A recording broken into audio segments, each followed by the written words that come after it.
Krishna Pakritam Guru Shutam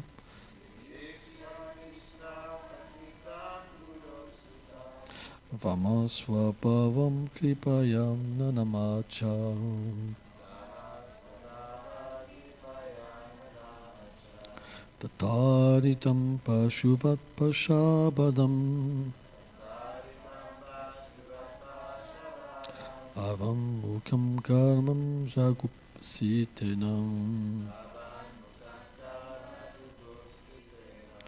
Nidikshe Krishna Pakritam Gurum Shutam Vamasvabhavam Kripayam Nanamacham. Suivant.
Traduction.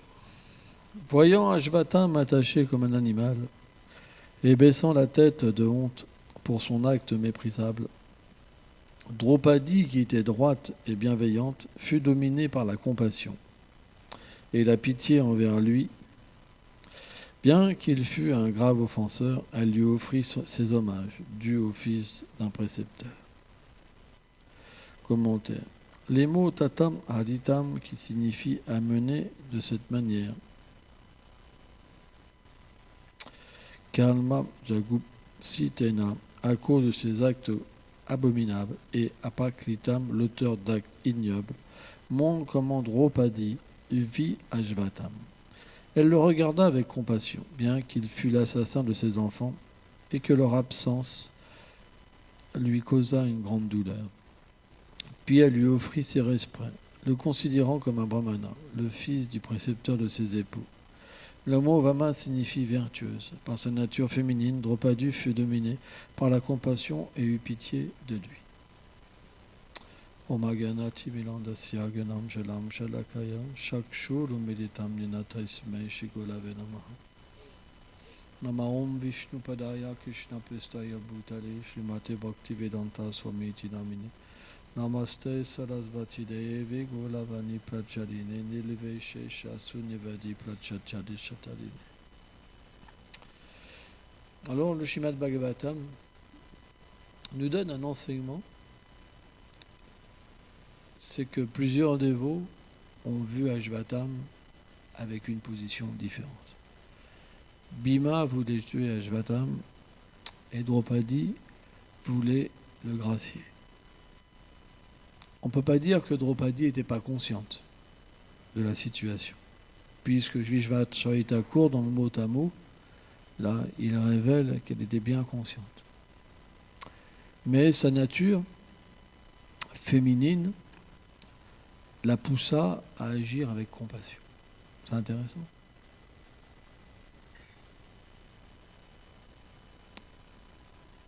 Alors, elle offrit ses hommages à Ashvatam, parce que le considérait comme un brahmana. Est-ce que vous pensez que quelqu'un qui tue 5 enfants comme ça pendant leur sommeil est un brahmana? Il est un brahmana déchu. Mais Draupadi, elle rendit quand même son hommage à Ashvatam Pourquoi? Parce que pour elle, comme il était le fils de Dronacharya, et qu'il est en quelque sorte une expansion de Dronacharya, à travers Ashvatam, elle voyait Dronacharya. C'était sa vision. C'est pour ça qu'elle lui offrit ses hommages, par respect à leur maître spirituel, bien qu'il était déchu. Mais Bhima, lui, il n'avait pas la même vision. Il devait être tué, sans relâche, sans pitié, comme un animal. Poum. Donc c'est des visions qui parfois s'opposent. Et c'est pourquoi les dévots peuvent être naturellement ornés de différentes visions dans différentes situations. C'est pourquoi on ne peut pas dire que Bhima était mieux placé que Draupadi. Parce que la vision de Bhima était bonne aussi. Celle de Draupadi était bonne. C'est pourquoi, d'ailleurs, Krishna est obligé d'intervenir. Parce que les deux visions étaient bonnes. Et il s'est servi d'Arjuna pour ramifier, réunifier, harmoniser les deux visions. On sait qu'après Ashvatam, Arjuna lui a coupé en fait les cheveux avec des touffes, hein, comme un pignouf, et il l'a rendu sa liberté, comme un être faible en fait. Et pour un guerrier, il n'y a rien de plus, c'est pire que la mort, nous enseigne le Srimad Bhagavatam. Donc, les dévots du Seigneur, pour harmoniser, ils peuvent trouver des situations qui, selon les Écritures, satisfont les deux parties. Et à ce moment-là, les deux étaient satisfaits. Bhima et Draupadi. Sauf qu'Ashvatam, après, il a accompli des austérités pour se venger. Donc, quand on rend la liberté à quelqu'un en l'humiliant, automatiquement, le retour ne sera pas forcément très bon. Alors que si la personne est morte, elle ne peut pas se rebeller. Hein? Mais ça, c'est les divertissements du Seigneur suprême. Hein? Ashvatam, n'oublions pas que c'est une manifestation partielle de Shiva. Donc c'est pas un être ordinaire. C'est vrai que Shiva a toujours des rôles un peu étranges. Hein? C'est la nature de Krishna d'engager Shiva toujours dans des rôles un peu étranges. Toujours parfois contre les dévots. Il est du côté des asuras, par exemple. Ou parfois du côté des devas. Parfois il donne des bénédictions aux asuras, par exemple. Hein? Pourquoi? Parce que les asuras, ils adorent Shiva beaucoup. Parce qu'ils considèrent... Pourquoi? Parce que Shiva, il donne protection aux fantômes, aux alcooliques, aux êtres vraiment déchus dans l'ignorance. Parce qu'il représente le guna avatar de l'ignorance. Donc automatiquement, les gens qui sont influencés par l'ignorance vont prendre refuge de Shiva. Et on sait que les asuras, ils sont influencés par l'ignorance. Donc c'est la raison pourquoi les adorateurs de Shiva, il y a beaucoup de gens très matérialistes et qui adorent Shiva pour avoir de la puissance. Hein? D'ailleurs, ils adorent Kali souvent avec des sacrifices d'animaux, il y a beaucoup de sang, d'alcool. Hein? Tout ça pour devenir puissant. Et ils deviennent puissants. Parce que Shiva comble très facilement les désirs matériels. Par contre, les dévots adorent Shiva et Durga Devi d'une manière complètement différente. Parce que, d'une manière spirituelle, tout a aussi sa place. Si vous voyez sur les différents dames où le Seigneur se divertit, vous voyez toujours Shiva protégé en tant que le gardien. Qu'est-ce que ça veut dire un gardien? Ça veut dire c'est une personne qui empêche de rentrer les gens indésirables. pour pas que l'endroit soit perturbé. Donc sans adorer Shiva, on ne peut pas entrer à Vrindavan. C'est pourquoi parfois les dévots ils comprennent pas les enseignements de Bhaktivedanta Swami Prabhupada. Bhaktivedanta Swami Prabhupada a beaucoup prêché contre l'adoration des demi-dieux. Mais ces avertissements étaient simplement dans le fait d'adorer les demi-dieux pour les désirs matériels, séparés du Seigneur suprême, comme des êtres indépendants. Mais quand les demi-dieux sont adorés comme sur le Dham d'une manière authentique, ils ouvrent la porte à la dévotion.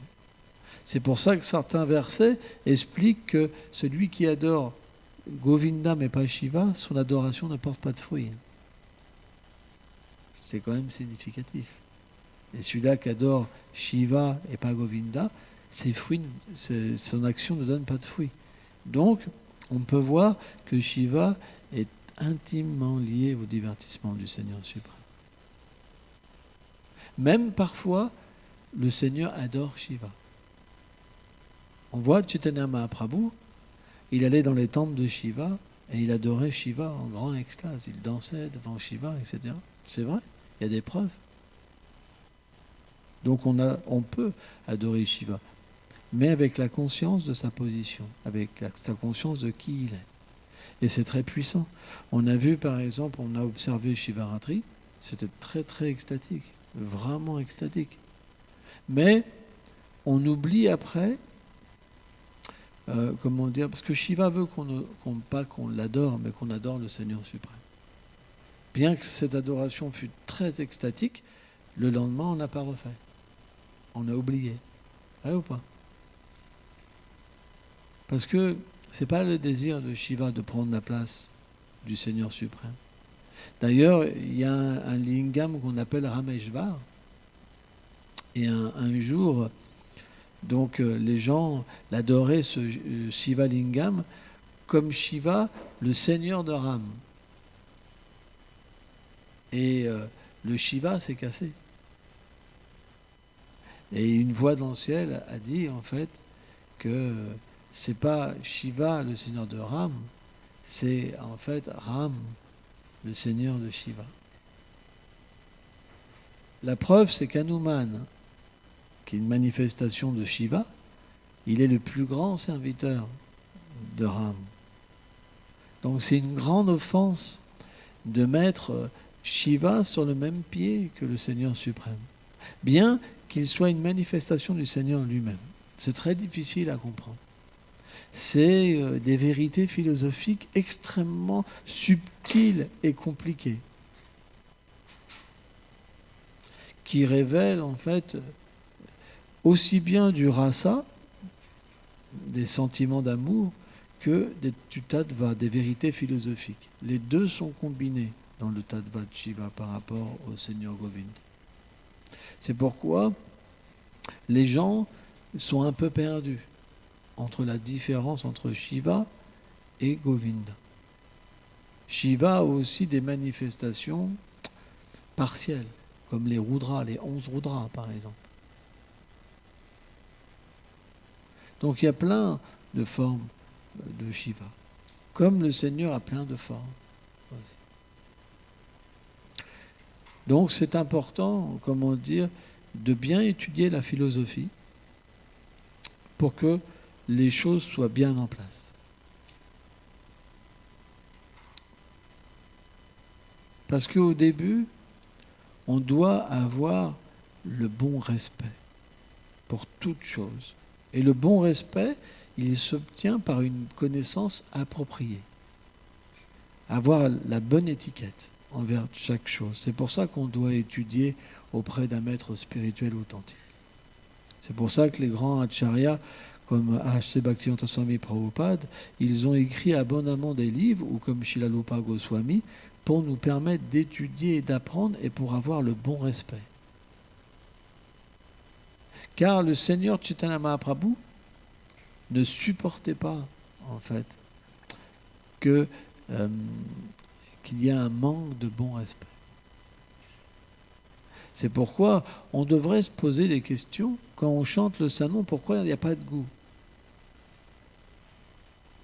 Quand on chante, on devrait avoir cette méditation sur le Shikshastakam, et notamment sur le 2e verset du Shikshastakam.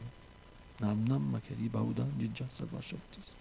Pourquoi le Seigneur qui a mis toutes ses puissances dans le Saint-Nom, quand je le chante, je ressens rien? On devrait se remémorer ça. Pourquoi? Parce que je n'ai pas le bon respect. Je n'ai pas le bon respect dans chaque chose. Je ne comprends pas chaque chose. Et parce que je ne comprends pas chaque chose, parfois, je me prends comme supérieur aux énergies du Seigneur suprême. Je pense que je suis le dominant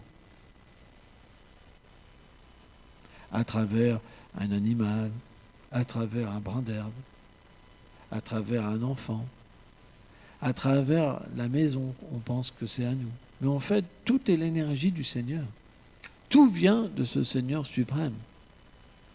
Donc, quand la bonne attitude n'est pas présente envers tous les êtres vivants, on devient recouvert par l'orgueil.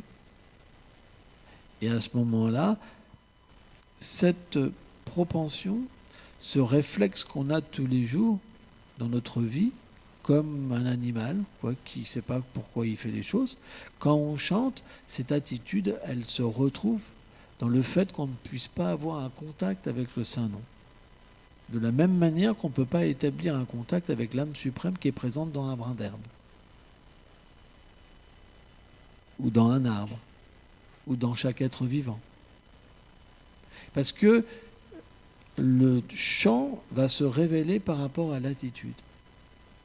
Donc, ce qui est très important quand on chante, dans un premier temps, parce qu'il y en a qui veulent être des gopis tout de suite et des gopas tout de suite, et puis après ils font n'importe quoi de leur vie. Ça ne marche pas comme ça. Parce qu'à un moment, vous allez arrêter votre pratique, en vous disant qu'il y a peut-être quelque chose de mieux. On doit véritablement méditer sur le Shikshastakam, et chaque verset correspond à un éveil de notre relation avec le Saint. Donc tant qu'on n'a pas de goût, c'est parce qu'il n'y a pas le Trinadapi Sunishena, il n'y a pas l'humilité, il n'y a pas la tolérance, il n'y a pas le bon respect. Donc on doit, à travers le Saint-Nom, prier pour que ces qualités viennent, que cette expérience vienne. Et naturellement, en priant sincèrement et en chantant, l'expérience va venir à travers le Saint-Nom, va se déposer en nous et va après se refléter dans notre vie de tous les jours. Et cette attitude, au fur et à mesure qu'elle va changer, elle va faire que, naturellement, quand on va prendre notre chapelet le lendemain, notre attitude va nous conduire à avoir une meilleure approche du Seigneur. On va avoir plus d'humilité. On va être plus humble et plus désireux d'établir un contact. Et naturellement, le goût va augmenter. Et quand le goût augmente, l'expérience augmente, notre expérience se reflète sur l'environnement de nouveau. Et en fait, le Saint-Nom nous donne la vision réelle de l'environnement. De voir le Seigneur partout. De voir l'âme partout. C'est pas que tout de suite on est un pâtre et une gopie. Kapila Dev, dans le 3e chant, il explique, si vous adorez le Seigneur mais vous n'avez pas une bonne attitude, ça ne marche pas. Qu'est-ce qu'on appelle Sahaja? Sahaja, c'est des gens qui s'en moquent complètement de l'attitude, mais qui pensent qu'ils peuvent établir une relation avec Radha et Krishna sans avoir la bonne attitude. Ils fument, ils critiquent, ils s'associent avec des femmes ou des hommes, etc., etc. Et puis après, ils pensent qu'ils imaginent qu'ils ont une relation. Comme on peut imaginer un amant, l'imagination peut nous permettre d'avoir aussi des sentiments matériels. Il y a des gens, moi je me rappelle d'un dévot, il était amoureux d'une dévote et il pensait vraiment qu'il avait une relation avec elle alors qu'elle n'était pas du tout au courant, parce que ça se passe à l'intérieur. Et il ressentait des étreintes, et il pensait vraiment qu'elle venait l'étreindre, etc. Donc, Sahadja, c'est des gens qui vont créer une situation matérielle qui est finalement de la vie sexuelle subtile en pensant que c'est transcendantal. Mais le résultat, c'est quoi? C'est que leur attitude, elle est de plus en plus négative. Parce que c'est comme du péché. Vous comprenez? C'est illicite. C'est pas transcendantal. Quand les relations sont véritables, naturellement, l'attitude est bonne. C'est normal. Pourquoi? Parce que l'expérience donne la bonne attitude. L'expérience donne la vision. Quelqu'un qui va vous dire, j'ai vu hier Radha et Krishna, et qui après commence à fumer des cigarettes et faire n'importe quoi, on a un doute. Tu vois, il veut tuer tout le monde, il y en a marre. C'était comment Radha et Krishna? C'était tellement merveilleux. Tu ne peux pas t'imaginer. Comment ça se fait que tu veux tuer tout le monde maintenant? Parce qu'ils m'énervent tous. J'ai la haine. Ils veulent pas Radha et Krishna, j'ai vraiment la haine. Il vaudrait mieux les tuer. Parce qu'ils ne peuvent pas comprendre. Il faut qu'ils renaissent. Donc, on devrait avoir un doute.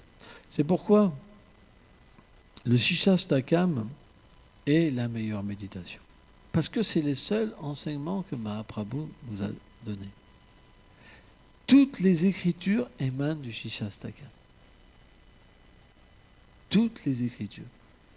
Et combien de dévots méditent Shikshastakam? On oublie la base et on veut tout de suite rejoindre les divertissements de Krishna. Ça, c'est du sadhisme. Par contre, cultiver la bonne attitude et aussi le désir, ça c'est honnête. Parce qu'on doit comprendre que seule la bonne attitude, on ne sera pas introduit. Parce qu'on ne peut pas rentrer par nous-mêmes. Donc notre méditation forcée, ça ne marche pas comme ça. Nos acharyas nous ont appris que quand le Seigneur est satisfait, alors il nous introduit. Donc ça veut dire que par notre attitude, on doit attirer le Seigneur suprême. Par notre attitude de service. Vous savez, quand vous n'êtes pas content de faire le puja, ou faire la cuisine, ou faire ceci, ou faire cela, le Seigneur, il est là, présent dans votre cœur. Pourquoi il vous introduirait dans sa demeure, alors que dans cette demeure qu'il vous donne pour vous entraîner, vous n'avez pas envie à 100% d'être avec lui? Des fois, il y en a marre. Vous comprenez? On va discriminer entre le fait de faire des toilettes ou d'aller sur l'autel. On va se dire, non, moi je ne veux pas faire les toilettes. Non. Je ne suis pas venu ici pour faire les toilettes. Hors de question. Mais vous savez, dans le monde transcendantal, toutes les tâches sont comprises. Ne pensez pas que ces tâches-là n'existent pas. C'est même expliqué dans le Srimad Bhagavatam que les Lakshmi, elles font même la poussière alors qu'il n'y a pas de poussière avec Kunta. Juste pour plaire au Seigneur suprême. Ils font du ménage toute la journée. Pourquoi Chaitanya Mahaprabhu faisait du ménage? Par amour. Parce que quelqu'un qui aime, il fait quelque chose pour l'être aimé. Donc, on n'a pas tous les mêmes services. Parce qu'on a des compétences différentes. Mais il y a une chose qu'on devrait avoir, c'est de l'amour. Et dans tous ces différents services, développer l'amour de Dieu. Parce que notre service, c'est fait pour nous nettoyer le cœur. C'est simplement, par exemple, vous avez des gens, ils sont extrêmement sales. Parce qu'ils ne comprennent pas que c'est la maison du Seigneur. Ils pensent que c'est leur maison, donc ils ne veulent pas perdre de temps. Ils ont Radha et Krishna chez eux, Krishna Balaram chez eux, mais c'est sale. C'est très sale. Ce n'est pas la bonne conception. La bonne conception, c'est quand on invite le Seigneur, ça doit être très propre. Et en plus, une maison sale, ça met l'être vivant dans l'ignorance. Prabhupada disait, je peux vivre dans n'importe quelle situation, sauf dans un endroit sale. Et Prabhupada a vécu dans des situations extrêmement précaires. Vous voyez par exemple la chambre qu'il avait dans le temple de Radha à l'époque, c'était austère. Mais c'était propre. Propre, ça ne veut pas dire qu'il n'y a pas une tache. Propre, ça ne veut pas dire qu'il n'y a pas une cassure. Propre, ça veut dire propre. C'est comme ça. C'est des tâches propres. Vous comprenez? Propre, ça veut dire qu'on met des vêtements qui sont lavés tous les jours. Si on veut progresser dans notre sadhana, on doit se laver, mettre le tilak, des vêtements propres. Parce que toute influence, toute chose influence dans ce monde. Donc l'endroit où on vit, il doit être propre pour que notre conscience soit propre. C'est très important. Les gens qui ont un mental plein de caca, ils ont une maison pleine de caca. C'est normal. Mais si on a un mental propre, on a envie d'une maison propre. On a envie d'un endroit qui ressemble à notre mental. Quand vous allez chez quelqu'un, vous pouvez voir le mental par rapport à sa maison. Il y en a, ils ont des vêtements partout, tout est en désordre. Mais comment ça prouve que le mental est complètement en désordre? On doit apprendre à nos enfants à ranger, à plier nos affaires. Mais si nous-mêmes, on est un tas de désordre, comment ils vont apprendre? Il doit y avoir une discipline dans notre vie. La Vedi Bhakti, le service de dévotion réglé, c'est une discipline pour discipliner l'essence, le mental et l'intelligence, pour l'amener à la vertu et pour pouvoir méditer et comprendre qu'on est l'âme et notre relation avec le Seigneur suprême. C'est une science. Ne pensez pas que ça ne sert à rien. Moi, parfois, certains dévots sont venus me voir et me disent « Mais je ne comprends pas pourquoi on suit toutes ces règles, ça sert à quoi, toi ?» Vous pouvez comprendre, on dit alors c'est quoi le proverbe? On juge l'action par rapport à ses fruits, quoi, je ne sais plus quoi, il y a un truc comme ça. On juge l'arbre par rapport à ses fruits. Pas ça, non? Comment ça, vous ne connaissez pas? C'est super connu. Quoi? On juge une action par rapport à ses fruits. Ouais, je ne sais pas. Bon, c'est un truc logique, quoi. Voilà. Si vous agissez mal, vous avez un mauvais fruit. Si vous agissez bien, vous avez un bon fruit. Qu'est-ce qu'il y a d'étrange là-dedans? C'est rien d'étrange, quoi. Eh bien, voyez quelqu'un qui ne suit pas les règles. Et quelqu'un qui a atteint la perfection par les règles. Vous pouvez voir la différence. C'est que ces règles-là, puisqu'elles viennent du monde transcendantal, elles viennent des associés du Seigneur, elles produisent des fruits transcendantaux. Alors que les règles matérielles, puisqu'elles sont manifestées, elles sont manifestées quelque part par le Seigneur parce que c'est lui qui donne l'intelligence aux matérialistes, mais puisqu'il utilise ces règles à des fins d'assouvir leurs désirs matériels égoïstes, alors ces règles, même on a l'impression que ça ressemble, donnent des fruits matériels. Donc une conscience où on oublie le Seigneur suprême. Alors que les règles spirituelles vont nous rappeler notre relation avec le Seigneur suprême. Donc c'est vraiment mystique. C'est pour ça que Srila Prabhupada, par exemple, a mis un accent particulier à suivre des règles. Il n'initiait pas les gens sans qu'ils suivent 4 principes régulateurs.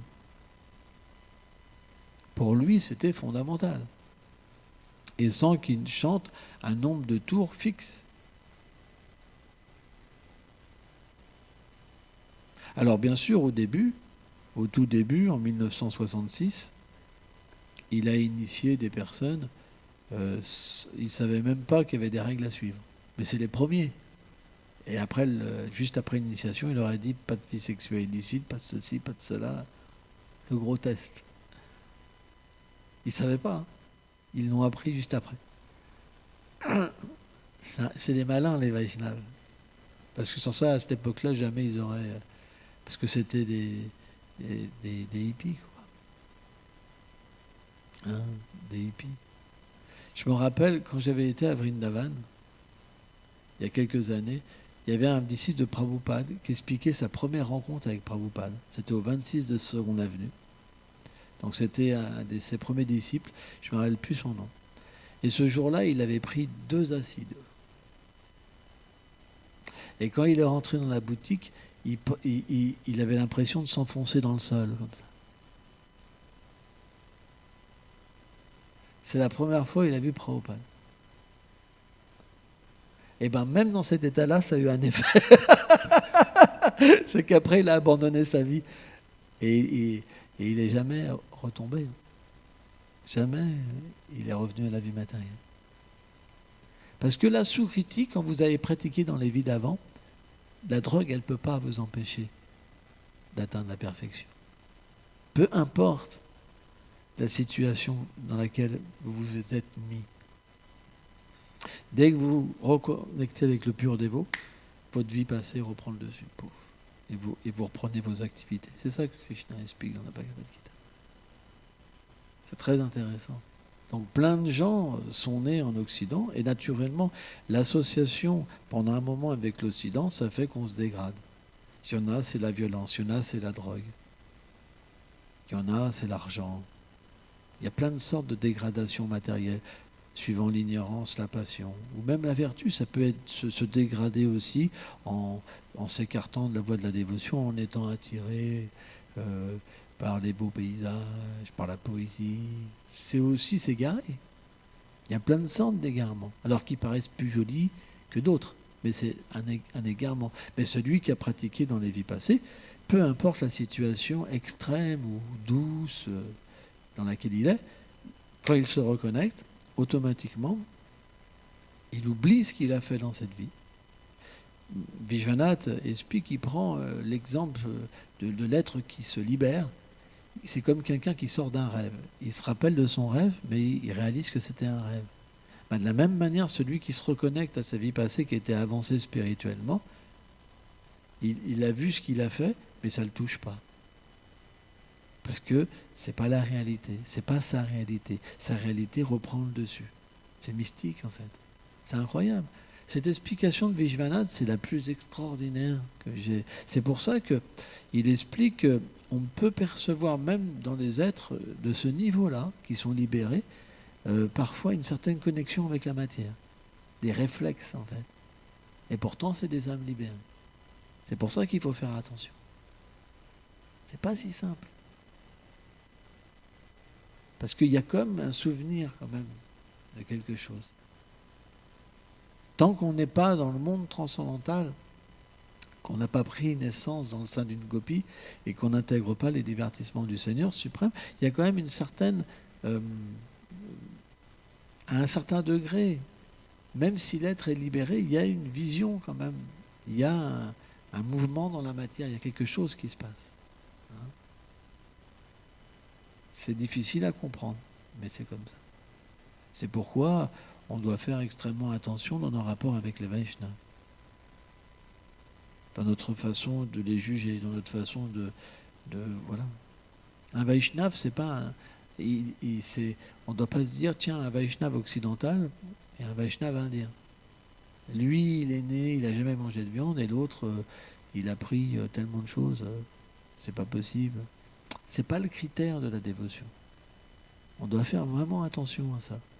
Alors, ça ne veut pas dire que, comment dire, on doit se dire que tous les Occidentaux, finalement, ils sont plus avancés parce qu'on ne sait pas. Et non. Le principe, c'est qu'on ne sait pas qui est qui. Quelqu'un peut très bien être en Inde et être à un certain niveau.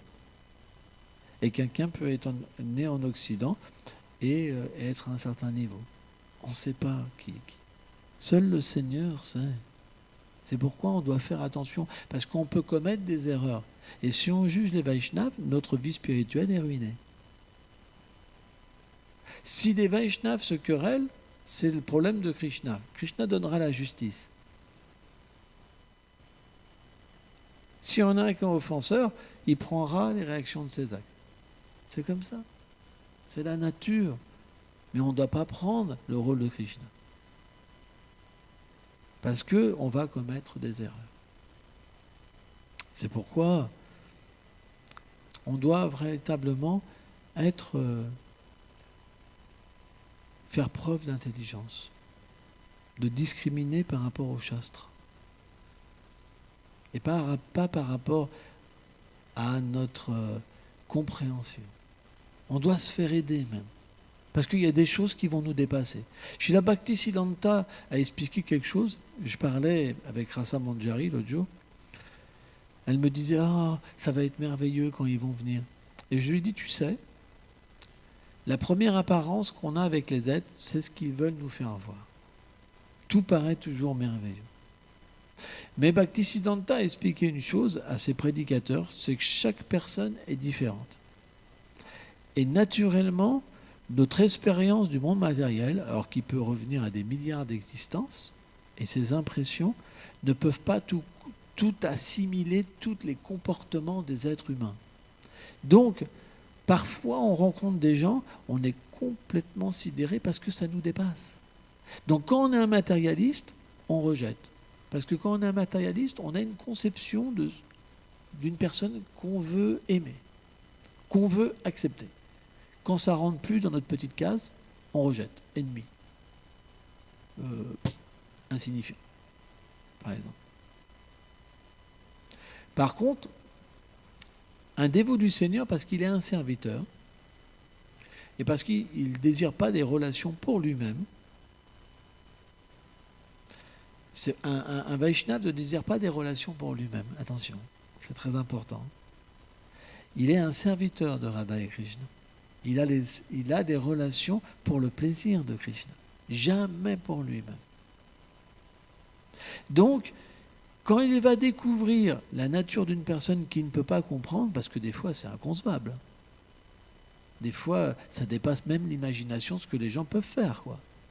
On ne pouvait même pas imaginer qu'on puisse se faire arnaquer ou que quelqu'un puisse tolérer comme ça. Ça dépasse l'imagination. Toutes les possibilités sont là. Mais parce qu'on est un serviteur, alors on apprend. On accepte et on évolue à chaque fois. Et c'est ça qui est beau, en fait, dans un serviteur du Seigneur suprême. C'est qu'il n'a pas une discrimination, il a une acceptation. Or, c'est rare, c'est très rare. Ça, c'est le niveau Madhyamadikari. C'est le niveau où l'harmonie commence à venir dans le cœur des êtres. Parce qu'ils commencent à avoir une connexion à l'intérieur avec le Seigneur suprême. Ils obtiennent une intelligence supérieure où ils peuvent évoluer. Évoluer. Pourquoi ? Parce qu'ils peuvent apprendre de leur environnement. Le Seigneur se manifeste en tant que l'environnement pour les éduquer. Mais quelqu'un qui n'est pas un Madhyam mais un Kanishta Bhakta, il va toujours vous dire « Ah, là, je ne peux pas comprendre. Ah, là, je n'accepte pas. » Et c'est pour ça qu'il y a des politiques et des guerres. Pourquoi ? Parce que c'est ramené sur eux-mêmes. C'est pour moi.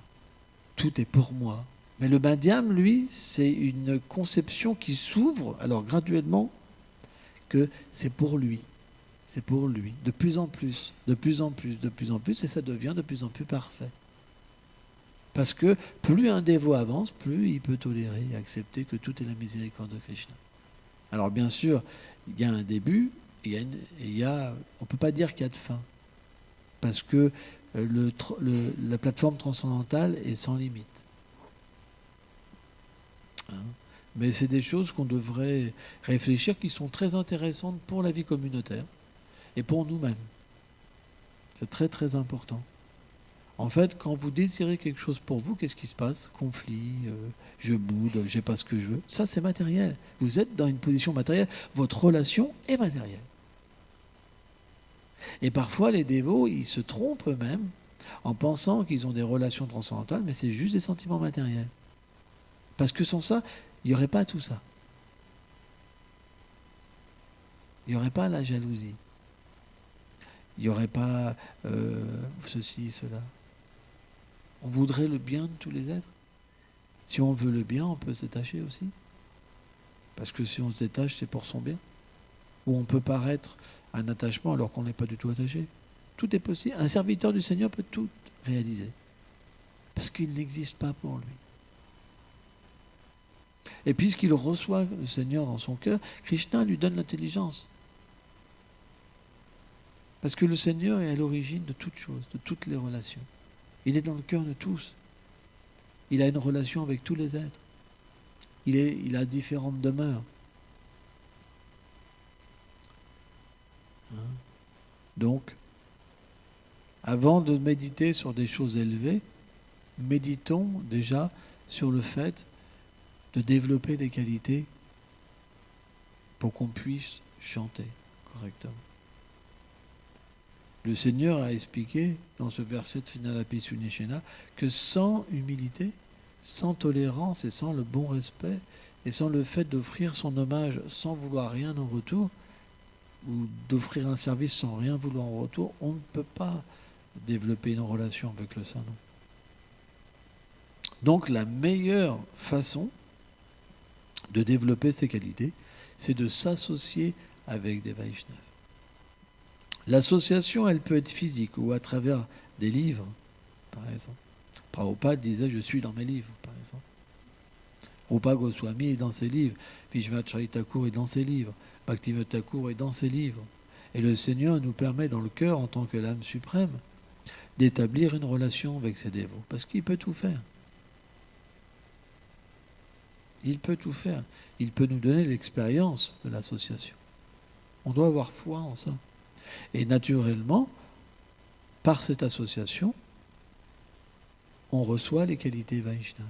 C'est pour ça que Bhaktivinoda Thakur a écrit le Sharanagati, différents poèmes, Narottam Das Thakur aussi, différents Vaishnavas, Uchchanas Thakur, différents Vaishnavas ont écrit des livres, etc., pour nous permettre de développer, en fait, ces qualités.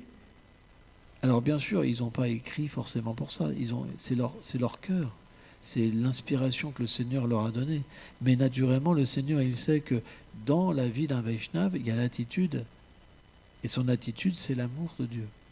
Et l'amour de Dieu, la base, c'est l'humilité, la tolérance, le bon respect, c'est la base. Parce que Mahaprabhu a parlé de ça.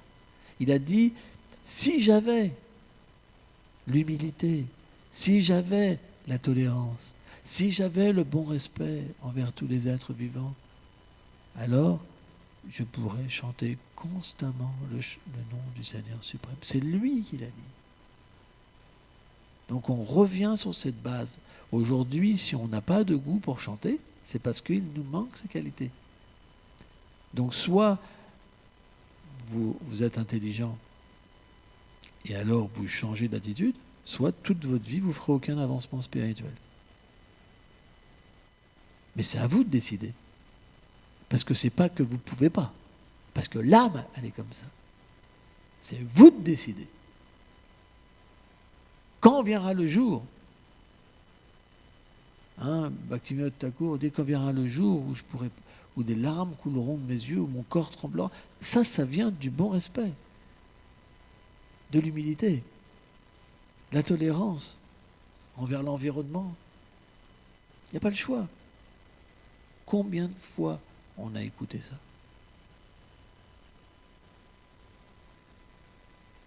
Donc, soit on travaille là-dessus, soit on travaille dessus, et dans cette vie, le monde transcendantal pourra s'ouvrir, soit il fera plusieurs vies. Parce que c'est nous qui décidons d'entrer ou pas. Quand on ne développe pas d'humilité, de tolérance et de bon respect, on sait qu'on est condamné. Parce que ça veut dire qu'on veut être Dieu. L'humilité, ça veut dire que vous reconnaissez qu'il y a quelque chose de plus élevé.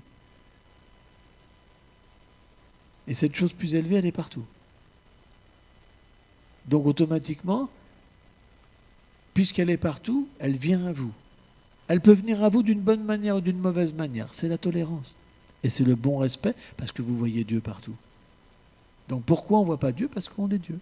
Parce qu'on pense qu'on est super. Donc on ne peut pas entrer dans la demeure du Seigneur, parce qu'on ne peut pas le remplacer. On ne devrait pas être illusionné ou être déçu. Non. Dès qu'on établit une relation de serviteur, notre nature change. C'est pas compliqué.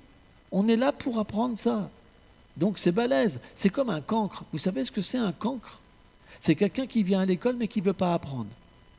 Il y a tellement de cancres. Les bons élèves, eux, ils vont au premier rang. Ça se traduit par quoi? Il y en a qui ouvrent leurs oreilles et leur cœur, et il y en a, c'est secondaire. C'est secondaire pourquoi? Parce que dans 5 minutes après la classe, ils vont refaire la même chose. Et c'est ce qui se passe année après année. Il n'y a aucun avancement spirituel si on regarde dans notre cœur véritable. Pourquoi? Parce qu'on pense qu'on est super. Et c'est notre problème. Donc, Prabhupada disait dans une vie, c'est possible, mais pour des gens sérieux. Des gens qui comprennent leurs problèmes et qui veulent se faire soigner. Pas pour des gens qui font que se lamenter. Ah bah ils sont doués, hein. Ah, pour verser des larmes, je comprends pas, Seigneur. Alors, par contre, toute la journée. Ah mais ils sont top, hein. Tu les vois, ils se lamentent, oh, Krishna, pourquoi t'es pas là? Et puis après, blam. C'est contradictoire. Si on pleure véritablement et qu'on veut être avec le Seigneur, eh ben, il faut naturellement travailler sur nous-mêmes, avoir un travail sur nous-mêmes. On ne doit pas se mentir à nous-mêmes. On voit nos fautes, on voit nos erreurs. Tous les jours, on voit qu'il y a un problème. Combien d'erreurs j'ai fait hier? J'aurais pu parler différemment.